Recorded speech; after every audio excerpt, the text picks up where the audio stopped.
মেহেদি রং শুকায়নি, সপ্তাহখানেক আগে নতুন জীবন, সুখের সন্ধানে সেই যাত্রা, কিন্তু নিয়তির ডাক, সড়কে প্রাণ গেল দুইজনের। বলাউড়া সোনুপাড়া নামক স্থানে সন্ধ্যার পর বাস অটোরিকশা সংঘর্ষে প্রাণ হারিয়েছেন দুজন।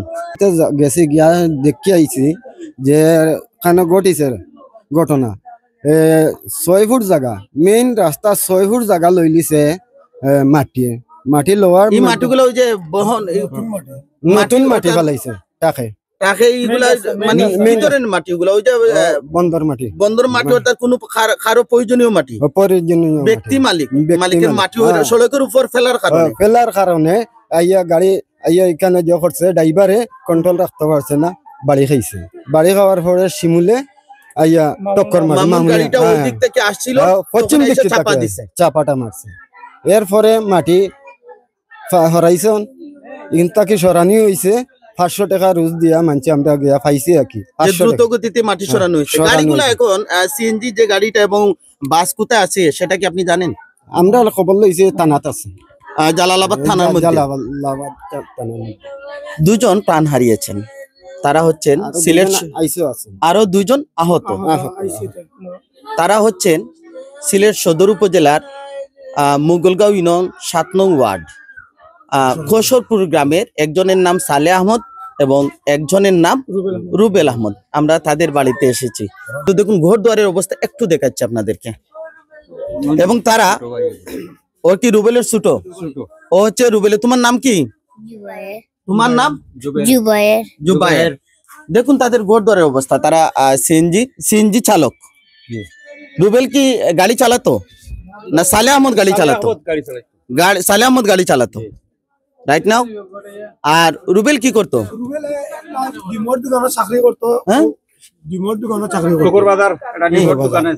রুবেলে চাকরি করতো। ওই ডিমের দোকান থেকে মনে হয় যা কিছু পায় বেতন ওগুলা নিয়ে তার ফ্যামিলি কত মা বোন ভাই রুবেলের মনে হয় বোন কজন কো তিনজন জানি বোন রুবেলের তিন বোন রুবেলের 3 বোন 3 ভাই। এই পরিবারে আয়ের মানুষ আর কে কে আছেন? রুবেলু শুধু, আর বড় একজন আছে তাহলে মানে তার উপর এই পরিবারটা দাঁড়িয়েছিল। এবং তাদের ঘর দোর আমরা দেখাচ্ছিলাম যে দেখুন যে বাঁশপালার ঘর, দেখুন তাদের মাটির ঘর।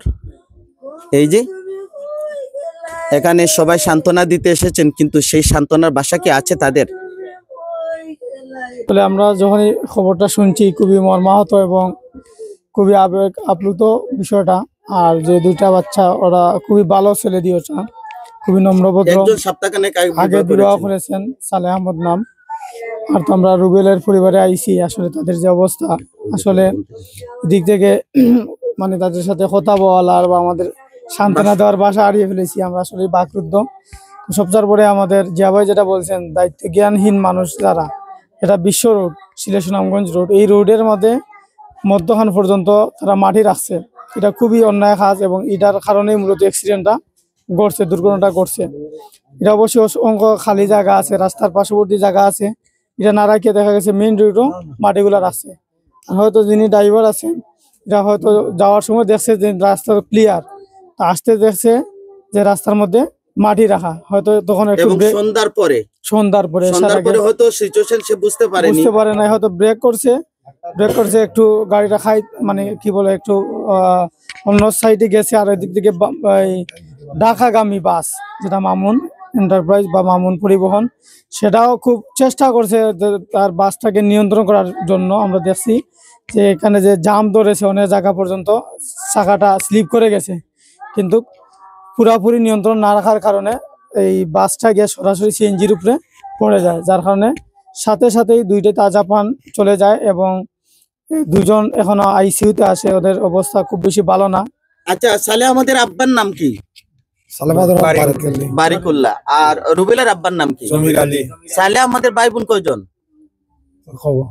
3 ভাই। আচ্ছা, রুবেলের কে কে আব্বা আম্মা আছেন? ওনার মা আছেন, ওনার মা সেখানে মেডিকেল পর্যন্ত গিয়েছিলেন। আমরা এইবার মুখোমুখি হচ্ছি যে মেডিকেল পর্যন্ত তিনি কি দেখে এসেছেন এবং ওখানে দুজনের যে অবস্থা মানে আহত যারা তারাও মুমূর্ষ শুনেছি, আর দুজন তো ইতিমধ্যে মানে নিহত হয়েছেন।